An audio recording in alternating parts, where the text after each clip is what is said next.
Salam à tous, Baruch Hashem. On a la joie de continuer ensemble le jardin de la richesse, le guide pratique pour être un riche authentique, Baruch Hashem, un homme véritablement heureux. Eh bien, on va voir ensemble aujourd'hui une erreur qui est bien répandue dans la société d'aujourd'hui, où les gens ils disent non, pour avoir de l'argent, ouais, pour avoir des enfants, il faut avoir de l'argent. Voilà.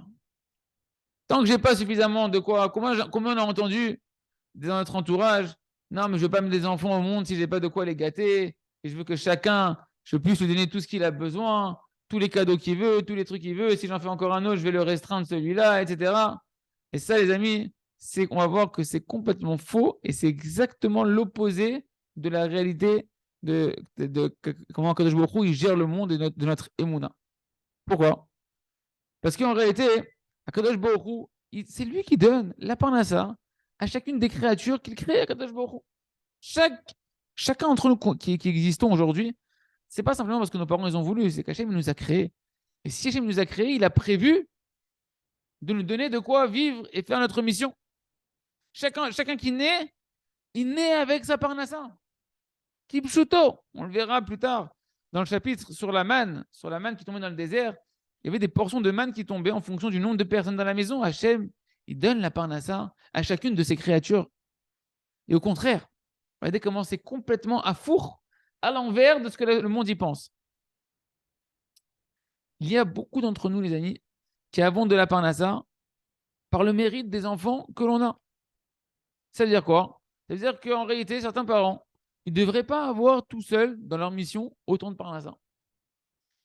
Simplement, comme ils ont eu un enfant, que lui, son mazal, c'est de vivre dans la richesse dans cette vie-là, les parents, ils reçoivent à ce moment-là une parnassa pour cet enfant-là.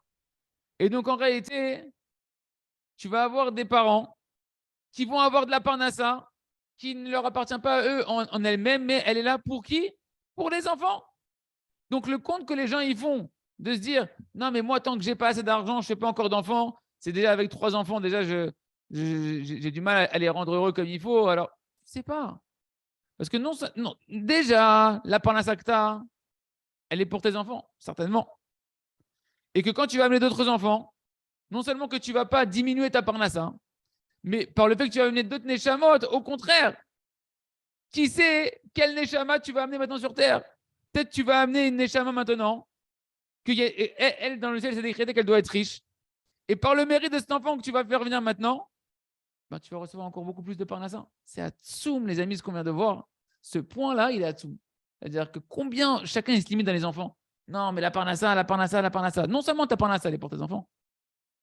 Et en plus de ça, si tu en amènes encore un, ça se trouve, cet enfant-là, il doit recevoir de la richesse et tu vas t'enrichir grâce à lui.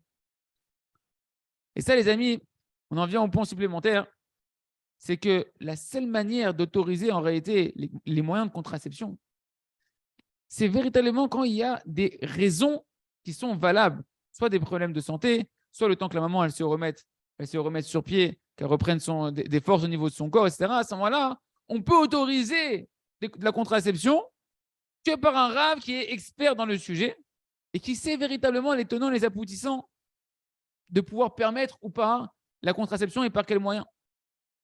Et c'est seulement lorsqu'il y a une autorisation rabbinique et que l'on va se comporter véritablement en adéquation à cette autorisation-là, Ken, c'est-à-dire que le Rav Nagid, il t'a dit, tu as 2 ans de pause et d'autorisation pour avoir une contraception, alors la bracha continue de venir sur toi. Mais dès que cette période elle est terminée, c'est-à-dire que si le Rav t'a dit 2 ans et que là ça fait 2 ans et un jour, tu dois enlever la contraception et repermettre la miséricorde. On avait dit, rappelez-vous que Rachamim et Rechem, c'est la même valeur numérique, c'est le même mot.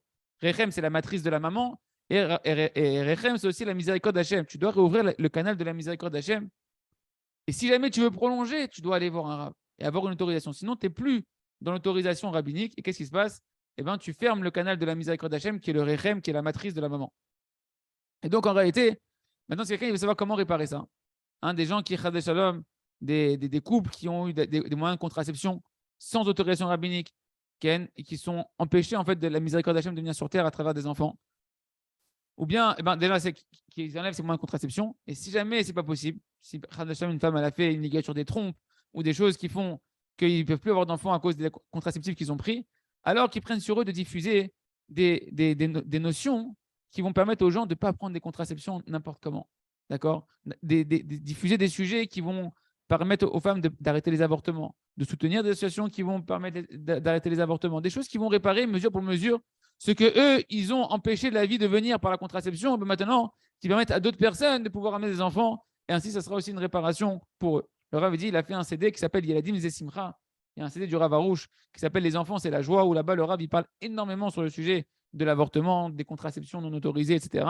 Et donc, une réparation pour ceux qui veulent réparer ça, eh ben, c'est entre autres de diffuser ce sujet-là, ce CD-là. Il y a la chaîne que chacun, la Tachem, il se renforce dans la Imuna, dans le Bitachon, d'amener des enfants, de ne pas prendre des contraceptions n'importe comment, et de savoir qu'Adraba, le Rechem, c'est la miséricorde d'Hachem, la matrice, quand elle est ouverte, c'est la miséricorde d'Hachem, et les enfants qui viennent, eux, ils ont un mazal, chacun il a sa parnassa, chaque enfant il a sa parnassa, et tu peux avoir un enfant qui a un mazal de richesse, donc fais-le venir sur terre, et tu t'enrichiras, Chazak, Venitrazek.